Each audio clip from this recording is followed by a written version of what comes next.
Municipal worker trade unions alliance का वाज़ेह तौर पर कहना है कि महकमा स्कूल यानी तालीम सिंध की जानिब से रिटायरमेंट पर वाजबात की फौरी अदायगी के फैसले का तो हम खैर मकदम करते हैं, इसलिए कि असातिज़ा इकराम काबिल एहतराम होती हैं, लेकिन बल्दियाती मुलाजमीन और बल्दियाती टीचर्स पर भी फैसले का फिलफौर इतलाक़ किया जाए। बसूरत दीगर पेंशन की अदायगी न होने तक तनख्वाह जारी रखने का भी मुतालबा कर दिया।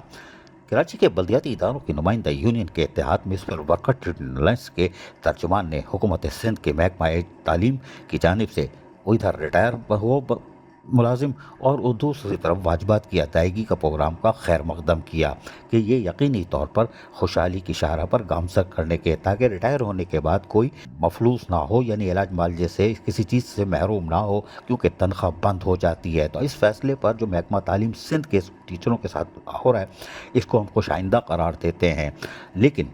इस फैसले का इतलाक़ फौरी तौर पर बल्दियाती रिटायर होने वाले मुलाजमीन और खुसूसन बल्दियाती असातिज़ा इकराम यानी महकमा तालीम पर भी फिलफौर किया जाए। जब तक रिटायर मुलाजमीन की पेंशन केसेस फाइल ना हो जाए या उनकी पेंशन शुरू ना हो, उस वक्त तक इनकी तनख्वाह जारी रखी जाए, ताकि वो फ़क़र कशी का शिकार ना हो सके, क्योंकि सिंध हुकूमत का नारा है रोटी कपड़ा और मकान, और यकीनी तौर पर अगर वो चीज़ें देते हैं तो अपने मंशूर के मुताबिक देंगे, और जो मुलाजिम रिटायर हो जाएगा वो माशी मसाइल का शिकार भी नहीं होगा, जिससे यकीनी तौर पर सिंध हुकूमत की गुड गवर्नेंस भी सामने आएगी। अजीज़ आरिफ, KBS बल्दियाती न्यूज़ कराची। ऐसी ही खूबसूरत वीडियोस फ्यूचर में हासिल करने के लिए रेड बटन पर क्लिक करके और बेल आइकॉन को प्रेस करके हम सबके सब्सक्राइबर बनना मत भूलिए।